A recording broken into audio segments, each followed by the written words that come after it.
S, patient says they feel okay. O, what did I do? I did muscle palpation in the upper extremity and cervical spine. Assessment, patient denies any pain over muscle palpation. Plan, continue to assess as needed.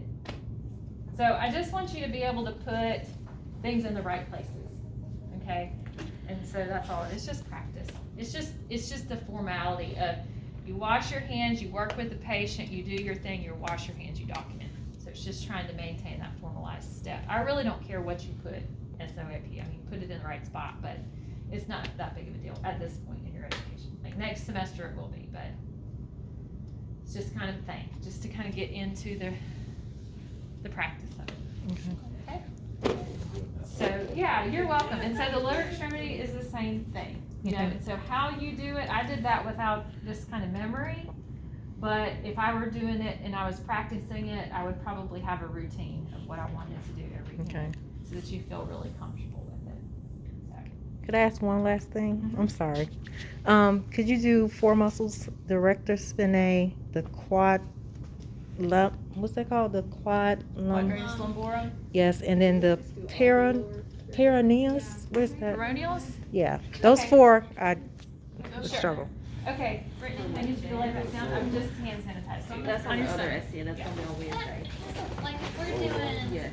say, Tom, Dick, and Harry, like they're in the same spot. A lot of them, I notice, like we have a group, like even medial, like, is that, I mean, how in depth, like? 'Cause I'll show you how to it's group. differentiate those. Okay. Differentiate those, yeah.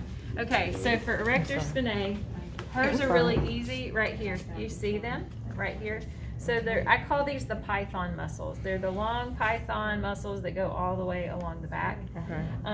Brittany, if you put your hands down beside your body here and just kind of lift up, just not your arms, just lift your whole body up. See them? They pop out. Okay. That's all you need. The quadratus lumborum, can you lift your leg up, Brittany? Is right here. Okay, so you see the gluteals engage, but it's also right here when she does hip extension. Okay, and relax. Okay, so, and y'all don't have to palpate that, do you? Yeah. Oh, you do? Okay. All right, lift up again. That's it right there. Okay, and relax. The quadratus lumborum. It does this if you put your hands right there on the back, on the kind of the flanks, and you go up, you're going to feel a muscle right there engage. That's the quadratus lumborum. Okay. So you also feel the hip muscles on this side. That's your hip abductors. But the quadratus lumborum is kind of lifting it up on that side. Okay, so it works on the same side, whereas the hip abductors are going to work on the opposite side. Okay, so when you're palpating it, it's right there. Okay, so erector spinae, quadratus lumborum.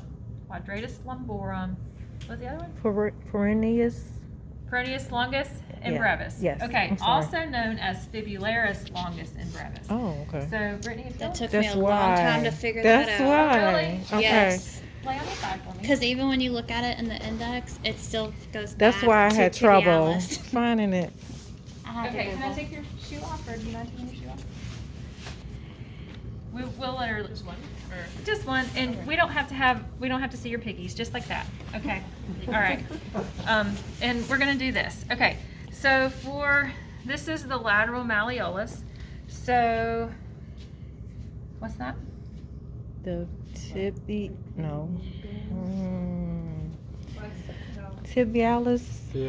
posterior. Fibula. Yes, good job. Fibular head.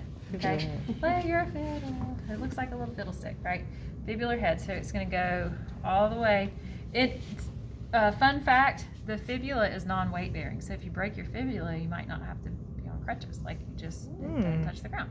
Mhm. But it rides up and down like a fiddle, like this, and changes the angulation of the muscles that run underneath. This actually acts as a pulley. Okay. So fibular head. That's right there. Okay. Lateral malleolus, that's the fibular bone. Cool. I know that the peroneals are going to wrap along there. So, Brittany, can you lift your foot up? There they are, right there. Okay? And this is the longest, and then the brevis is right beneath it. Okay. Okay? So that's all you need to know. We could add some resistance. Hold it up. You see them engaged. There's the other tendon. Okay. So longus and brevis. Okay? Relax. All right. Flip over to your back. Okay, we're going to remove this. And be able to see, you can straighten out your leg. You're fine. So now I'm on the medial malleolus. Okay, I can already start to see some tendons wrap around there. Okay, I know tibialis anterior is here. There's the tendon for that. It's going along the whole shank of the tibia, tibialis anterior. But I also have a tibialis posterior. So the tibialis posterior is along the tibia, but on the back side of the tibia. And it runs around the medial malleolus, and it does plantar flexion and inversion. So now that's that tendon. You see it pop out? Plantar flexion and inversion.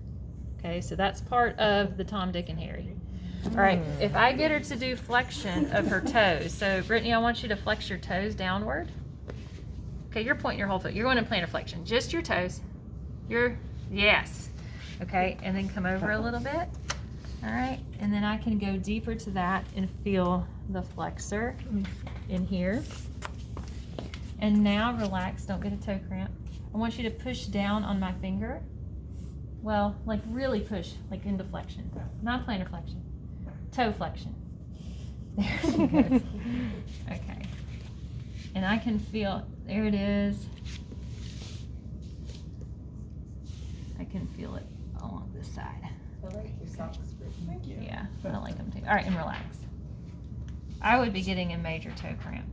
So if you get them to do those 3 motions, you might be able to differentiate in the tendons in most people, but not everybody. So as long as you are trying to show me that you know tibialis posterior does plantar flexion and inversion, that's the Tom.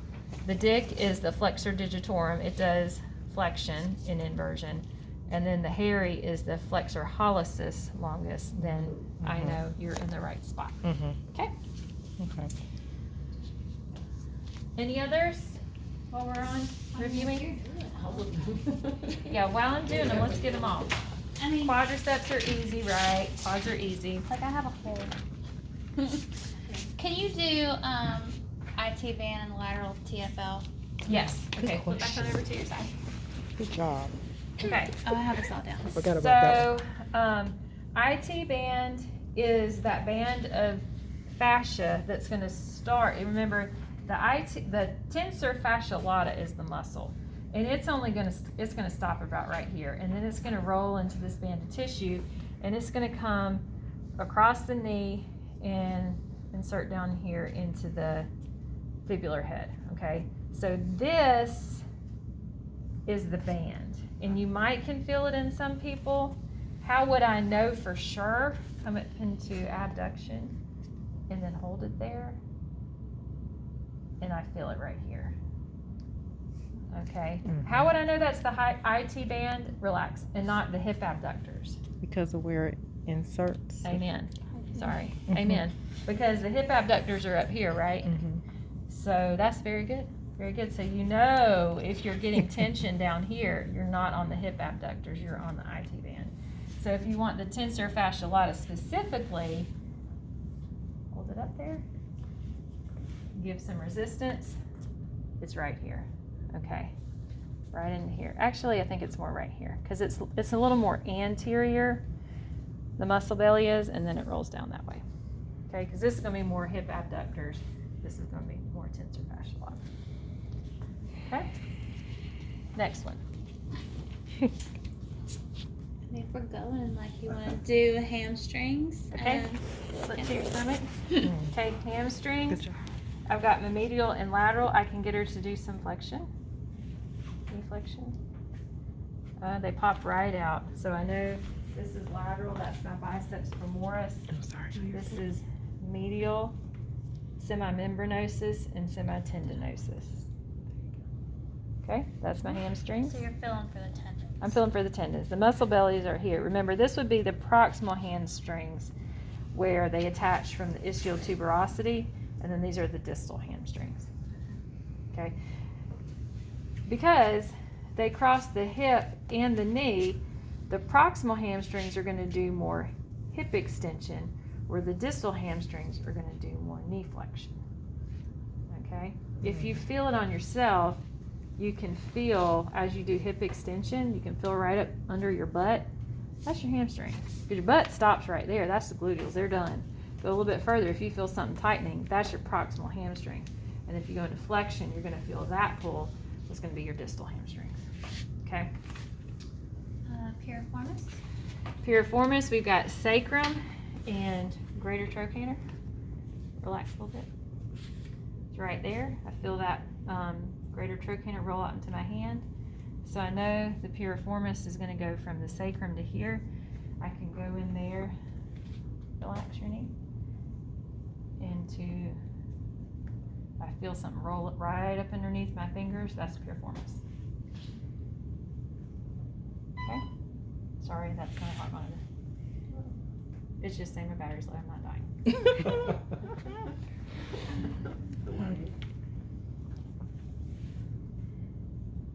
Since we're recording gluteus medius and minus. Good job, Chantal.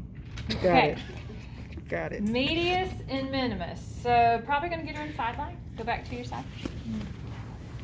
Okay. All right. And lift your leg up.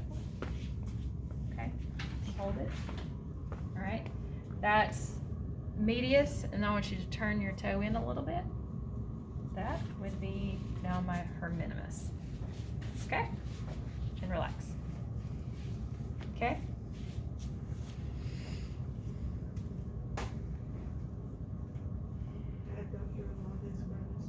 Oh, that's also a good one. Adductors. Okay, you can also do these in sideline. I can ask her to do abduction, and can you bring your leg down, and then I feel tension.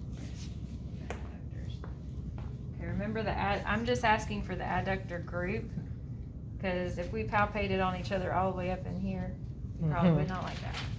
But the adductors go from the inside part of the knee all the way up. So you're fine with just palpating? I'm fine with that. So you can just say these are abductors. Cool. Okay. I was up last night like, oh, in trouble. And if you Chantal, your list? if you want, I can actually call out the name of the muscle. Like if you want me to do that for you, you can say, when you come in and do the skills check, say, can you just tell me the muscle and I'll palpate it? Sure.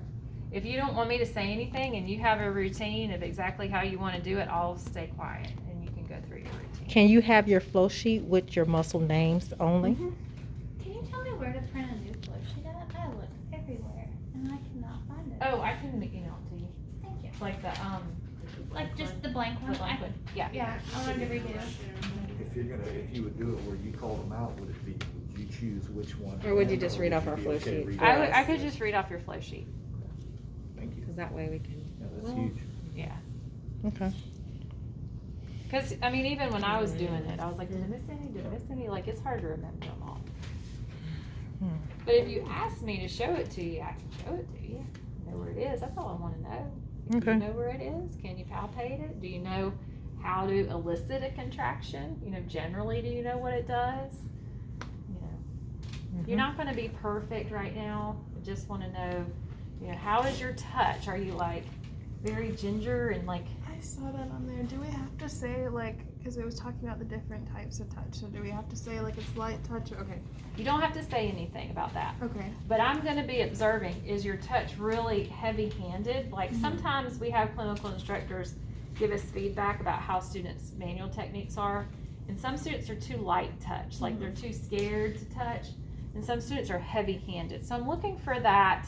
How effective are you with being able to assess the muscle? If you're too heavy and you're digging in, you know, you're probably getting into subcutaneous tissue, you're turning it into fat tissue or something. You know, like you need to be able to differentiate what tissues you're feeling. Is that just for like general palpation too? I guess. Because I'm Like thinking, if I do this, I'm gonna tell you, I'm not touching anything but Yeah. skin. but I guess there's different like types of manual. Because like where I worked, like it was manual, and depending on the person that you saw, you were feeling that Sure. pretty intensely. Like, Yeah, and y'all are gonna get to Okay. massage and manual touch later on. Okay. So it's really on there for me if I have a student who Is is, doing like too much or too little. and it's obvious. Like, Okay. I gotta be able to say, that's wrong, like, we need to fix that. Okay. It's just, we've learned through this process that if it's not on the rubric, it's hard for us to deduct Okay. for it. I just So- didn't know if we had to like say that while we were doing that, because I know there were some parts, I think like Serratus Around- anterior. yeah, that it you was have to like- be slow and like Yeah. kind of Mhm. deep, like cause that's like a tickle area. You're finding the subscapularis, the actual muscle. Yeah, cause you're inside the Yeah. armpit. So are these all the lower and upper? Is that all we have for the rest of the semester? The muscles that we'll be testing on? For palpation, Palpation, yes. So yes. what comes after this is joint goniometry. Right. So learning how to measure the joint. And so for the next, pretty much from here on out, you're measuring the joints. But And you're gonna build on this, like, this is your Mhm. introduction. Next semester, you learn more about what exercises to do to strengthen those muscles. And then in the third semester, you learn how to do specific manual muscle testing. So, that's what they're like. yes, so you know exactly where to put your hands, how to grade the muscle, all that kind of stuff. So this isn't the last time you're gonna deal with muscles, it's just probably the last time you're gonna be test on muscles in this class. okay, I promise my last two questions. Mhm. When is the next exam and when is the lab due? The Okay. upcoming lab? Exam is like October 4th. Okay. The next exam, so you guys For all have That's the test. on Monday from 9 to 12, you have your skills competency for upper extremity. So you're only gonna, your skills check shouldn't take 20 minutes Right. per person, maybe less than that. So you got a lot of time during that class period that you can be working on other stuff for classes. You can be studying, you know, for you learned everything you need to for the test. So you can study the test. Wednesday, the same thing. You're gonna have lower extremity and you're only gonna be physically active doing something for about 20 minutes. So I was planning on doing, like, after your 11:10 class on Friday, I was planning on doing a review session for your exam, Okay, because your exam's gonna be the next Monday. right. So it's coming up, but you're Mhm. gonna have some time to prepare for it. And so what's gonna be on the exam, it's module 3 and 4, so it's all the bones and all the muscles. So that's when you wanna get in and study the book stuff. The insertions and origins. And again, it's multiple choice. Okay. So I'm not asking you to regurgitate specific. When's that lab Location. due? In the lab.